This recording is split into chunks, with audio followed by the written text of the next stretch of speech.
ओम नमः शिवाय। प्रिय दर्शकों, कुंभ राशि की बात होगी। कुंभ राशि वालों के लिए 48 दिन अर्थात 18 अक्टूबर से लेकर 5 दिसंबर तक का जो समय है वो आपके लिए नया रास्ता बनाने के लिए है।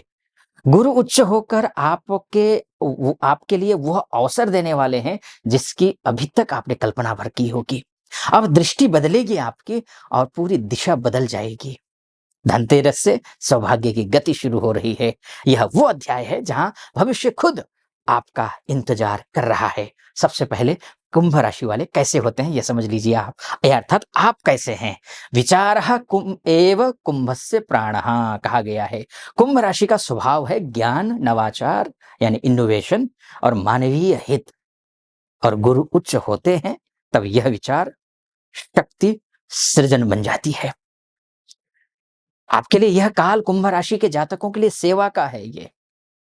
ये सुधार का है, आत्मसंतुलन का है। क्योंकि गुरु अब आपके षष्ठ भाव में यानी कि षष्ठस्थ होकर के कहां देखेंगे, आपके कर्म क्षेत्र को देखेंगे, अर्थात आपके कर्मेश को देखेंगे। और कर्मेश होकर के 27 अक्टूबर से कर्म स्थान में ही बैठेंगे मंगल। यानी कि मान सम्मान पद प्रतिष्ठा सब कुछ यहां पर गुरु की दृष्टि में अमृत होता है और ये देने वाले हैं। षष्ठ भाव क्या है? कर्म का है, संघर्ष का है, सेवा का है, प्रतियोगिता का है, कंपटीशन का, स्वास्थ्य का है। उस भाव में उच्च का होकर के बैठे हुए हैं उच्चस्थ गुरु। यह वो स्थिति है जब परिश्रम योग बन जाता है और कर्म फल उन्नति में परिवर्तित होता है। जो भी कर्म कर रहे हैं वो उन्नति में परिवर्तित होता है। कुंभ राशि वालों के सबसे पहले बात कर लेते हैं। आपने अभी तक जितना भी संघर्ष किया है कर्म क्षेत्र में, प्रतिष्ठा पाएंगे अब। यह समय कर्म का, सेवा का और आत्मबल के जागरण का है। सबसे पहले कुंभ राशि की बात कर लेते हैं। कुंभ राशि अर्थात सबसे पहले स्वास्थ्य की बात कर लेते हैं। आपकी आरोग्यम मूलम सर्व सिद्धीनाम कहा गया है। आरोग्य जो है वो मूल है। प्रथम सुख निरोगी काया, पहला सुख। रोगों से मुक्ति और इम्यूनिटी में वृद्धि हो रही है इस समय आपकी। क्योंकि आपके राशि के स्वामी भी जो है वो शनि है। शनि पर बृहस्पति की दृष्टि है, नवम दृष्टि शनि पर है। यानी कि स्वास्थ्य के दृष्टिकोण से आप बहुत अच्छे हैं इन 48 दिनों में। योग करना, प्राणायाम करना, प्राकृतिक चिकित्सा से आपको लाभ और ज्यादा मिलेगा। मानसिक शांति और आत्म संयम में सुधार आएगा। स्वास्थ्य के प्रति अनुशासन पूर्ण दृष्टिकोण से आपका अभी तक अगर अपने व्यवहार की वजह से, आदतों की वजह से स्वास्थ्य खराब किया है तो इन 48 दिनों में सुधरता हुआ दिखाई दे रहा है। नकारात्मक पक्ष भी है कुछ। अधिक कार्य से जो है ना थोड़ा सा आप थकान महसूस कर सकते हैं। पुराना पेन हो या फिर एलर्जी, वो दोबारा उभर सकता है। ये भी एक माइनस पॉइंट है दोबारा थोड़ा सा। लेकिन वो आपके लिए खराब नहीं है।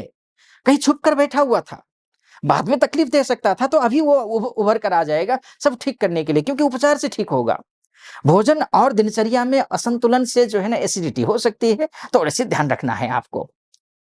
प्रेशर ना ले, कॉम्पिटिटिव जो प्रेशर होता है ना वो प्रेशर मत लीजिए। अन्यथा थोड़ा सा गुरु अच्छा हुआ है, षष्ठस्थ है ना, दिक्कत ये है उच्च का जरूर है लेकिन षष्ठस्थ है, तो अधिक प्रेशर लेने से नुकसान हो सकता है। शिक्षा की बात कर लेते हैं। विद्या बलवत्तर भवति, अर्थात विद्या बलवत्तर भवति, अर्थात विद्या सबसे ज्यादा बलवान होती है। शिक्षा की बात कर लेते हैं। कॉम्पिटिटिव एग्जाम्स में उत्कृष्ट प्रदर्शन करते हुए दिखाई दे रहे हैं इन 48 दिनों में आप। लॉ हो, मेडिसिन हो या फिर सिविल सर्विसेज के छात्रों के लिए तो ये सर्वश्रेष्ठ समय है। गुरु की दृष्टि से स्मरण शक्ति और तर्क बल बढ़ता हुआ दिखाई दे रहा है। सेल्फ डिसिप्लिन, एकेडमिक प्रोग्रेस ये निश्चित है, निश्चित रूप से अच्छा होगा। आलस से या फिर किसी प्रकार से हानि हो सकती है, ध्यान रखिएगा। और अनावश्यक प्रतिस्पर्धा तो नहीं करना है, जहां आवश्यक है वहीं प्रतिस्पर्धा कीजिए। क्योंकि आपका उच्च का होने के बावजूद षष्ठस्थ है, षष्ठस्थ होने की वजह से अनावश्यक अगर करते हैं, स्वाभाविक रूप से करेंगे तो आपको सफलता मिलेगी। लेकिन आप सोचेंगे कि अनावश्यक किसी को साथ मैं भिड़ जाऊं तो वो शुभ नहीं है, डिले हो जाएगा, रिजल्ट डिले हो जाएगा आपके लिए। प्रेशर ज्यादा मत लीजिए। ठीक है, करियर की बात कर लेते हैं, जॉब की बात कर लेते हैं। क्या क्या कुछ होगा आपके करियर में, जंप आएगा नहीं आएगा, क्या कुछ होगा, प्रमोशन का क्या योग है। कर्म एवं धर्म, शास्त्र क्या कहता है? कर्म ही धर्म है। ठीक है जी, इसलिए कर्म प्रधान है, कर्म प्रधान है। कार्यस्थल पर प्रतिष्ठा और नेतृत्व के अवसर मिलेंगे आपको इन 48 दिनों में। पुराने कार्यों का परिणाम अब मिलेगा। नौकरी बदलने या फिर प्रमोशन के योग भी इन क्षेत्रों में दिखाई दे रहा है, क्योंकि बृहस्पति यहाँ बैठे हैं, यहाँ से सीधे दशम भाव को देखेंगे, यानी कि प्रमोशन हो, बॉस हो, हर किसी हो, नेतृत्व क्षमता हो, आपके लिए शुभ है। कर्मचारियों या अधीनस्थों से सहयोग मिलेगा, यानी कि कलीग जो होंगे उनसे आपको सहयोग, या बॉस होंगे उनसे सहयोग मिलेगा। हेल्पफुल नेचर के अचानक से होने लगेंगे, आपको ऐसा महसूस होगा। ऑफिस पॉलिटिक्स से थोड़ा सा बचना है। बचना इसलिए है, जब भी गुरु खराब होता है ना, आपके लिए खराब नहीं है, बस एक ही कमी है कि अशस्त्रस्त हो गया है, खराब नहीं है, बाकी उच्च के हैं, लेकिन थोड़ा सा दिखावा करते हैं, ज्ञान बघाड़ना शुरू कर देते हैं। वो नहीं करना है कि जितना आता है उतना बोलिए। सामने वाले को लगेगा आपको कि आप ज्यादा ज्ञानी होने का जो है ना परिचय दे रहे हैं, तो ये नहीं करना है आपको। गॉसिप से दूर रहिए, ऑफिस पॉलिटिक्स से बिल्कुल दूर रहिए। किसी वरिष्ठ से विचार में विरोध हो सकता है, लेकिन विरोध मत करिए। आप अपना पक्ष भी रखिए, प्यार से रखिए। आपको करियर में अच्छा प्रमोशन, अच्छा आपके इंक्रीमेंट होता हुआ दिखाई दे रहा है इन 48 दिनों में। अब बात व्यापार की कर लेते हैं। अर्थम साधयेत धर्मेण, धर्म का साधना कौन करता है? अर्थ, यानी कि पैसा। पैसा है, आप अच्छा अभिषेक कर पाएंगे, अच्छा पूजा पाठ कर पाएंगे, आपको अच्छा भगवान जी को अच्छा मिष्ठान्न का भोग लगा पाएंगे। पैसा, सब कुछ पैसा है। विनयात याति पात्रताम, पात्रत्व धनमाप्नोति, धनात् धर्मः ततः सुखम कहा गया है। तो इसलिए धीरे धीरे लेकिन स्थायी लाभ मिलेगा इन 48 दिनों में आपको व्यापारिक दृष्टिकोण से। व्यापार में दक्षता और प्रबंधन में सुधार होता हुआ दिख रहा है। देनदारियों से मुक्ति और लोन्स का निपटना आपके लिए स्वाभाविक है। गुरु की दृष्टि से आर्थिक स्थिरता आएगी। खर्च पर कंट्रोल होगा। सीधा यहां पर देखिए, खर्च पर कंट्रोल होगा, यानी कि जितने व्यय हैं, व्यय में थोड़ा सा, अगर थोड़ा सा प्रयास करेंगे तो कंट्रोल हो जाएगा। खर्चों में वृद्धि है, लेकिन कंट्रोल करने के लिए प्रयास करने पर आपका आराम से आप कंट्रोल कर लेंगे। खर्चा नहीं है। अगर खर्चा होगा भी, धार्मिक कार्यों में खर्चा होगा। बहुत ज्यादा प्रतिस्पर्धा अगर है, कंपटीशन ज्यादा है, तो ज्यादा दबाव महसूस मत करिए, आप उत्तीर्ण हो रहे हैं। पार्टनरशिप के में जो है ना थोड़ी असहमति हो सकती है। हानि लाभ में विलंब पर धैर्य रखने की जरूरत है। जो भी होगा शुभ होगा आपके लिए। गुरु अच्छे हैं। विवाह की बात कर लेते हैं, यानी कि विवाह होगा नहीं होगा, दाम्पत्य जीवन कैसा रहेगा, यानी कि रिलेशनशिप कैसा रहने वाला है, इन सभी बिंदुओं पर चर्चा करेंगे। स्नेहे नैव बंधनम दृढ़म कहा गया है। स्नेह से, प्यार से ही बंधन को, यानी कि रिश्तों को दृढ़ बनाया जा सकता है, शास्त्र कहता है। साथी के प्रति जिम्मेदारी की भावना बढ़ेगी। पारिवारिक सहयोग और व्यावहारिक समझ बढ़ेगी। अविवाहितों को कामकाजी जीवन साथी मिलने के संकेत हैं।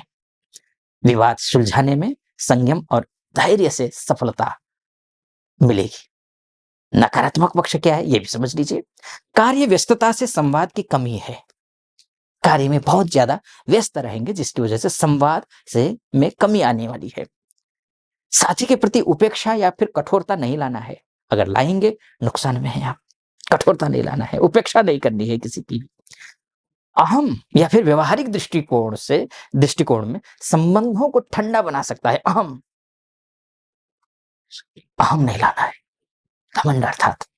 स्वास्थ्य या थकान के कारण मनमुटाव हो सकता है। स्वास्थ्य थोड़ा सा ध्यान रखना पड़ेगा। अमूमन ठीक है आपका स्वास्थ्य, मैंने शुरू में कहा, लेकिन अधिक मेहनत थकावट ला सकती है, जिसकी वजह से बैलेंस बनाना जरूरी है।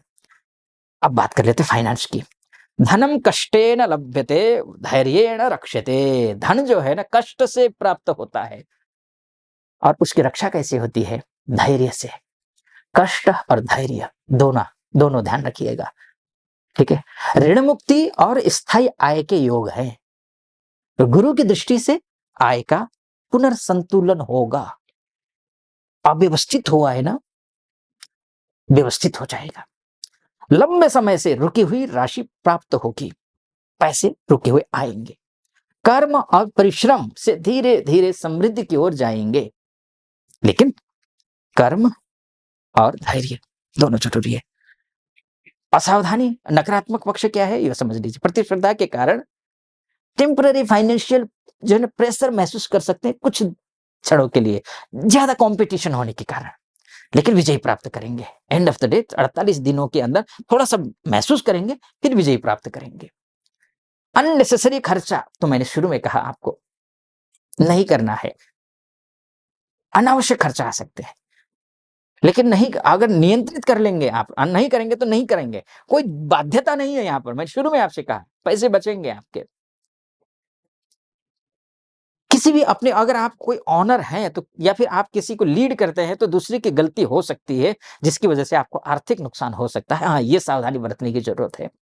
सावधानी के बिना कॉन्ट्रैक्ट साइन ना करें, ये भी आपको ध्यान रखना है। ठीक है जी। लेकिन अब आगे मैं बोलूँ, क्या कुछ होगा, उपाय बताऊँगा और क्या कुछ होगा, विस्तार दूँगा, निष्कर्ष बोलूँगा, उससे पहले एक निवेदन करूँगा। देखिए, यहाँ तक पहुँचे हैं, सटीक लग रहा हो वीडियो, चैनल को सब्सक्राइब कर दीजिएगा, वीडियो को लाइक और कमेंट बॉक्स में हर हर महादेव ज़रूर लिख दीजिएगा।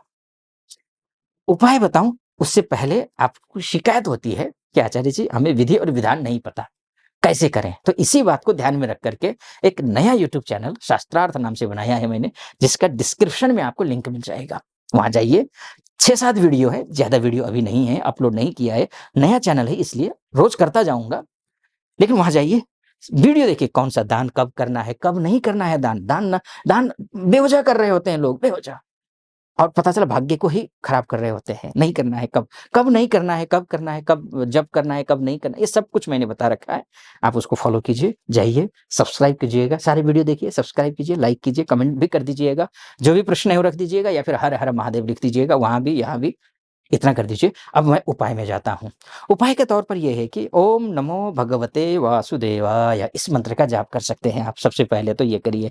इसके अलावा ओम ब्रीम बृहस्पतये नमः, इस मंत्र का एक माला जाप आप कर सकते हैं। गुरुवार को पीले पुष्प, हल्दी और चना का दान कर सकते हैं किसी भी मंदिर में जा करके, या फिर किसी भी ज्ञानी व्यक्ति को, समझदार व्यक्ति को, सुलझे हुए व्यक्ति को, धर्म कर्म करने वाले व्यक्ति को, या फिर किसी मंदिर में जाकर पुजारी जी को भी दे सकते हैं।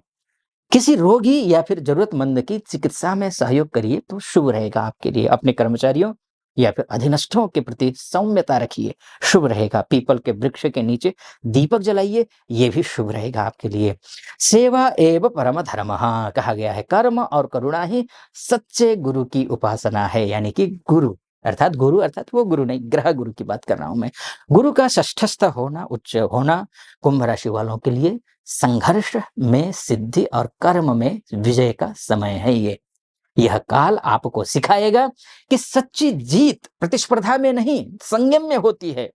यदि यह विश्लेषण ज्ञान वर्धनात्मक लगा हो, लाइक, शेयर, कमेंट, सब्सक्राइब जरूर कर दीजिएगा। आप खुश रहें, प्रसन्न रहें, महादेव की कृपा आप पर बनी रहे, ऐसी मेरी कामना। फिलहाल अनुमति दीजिए। ओम नमः शिवाय।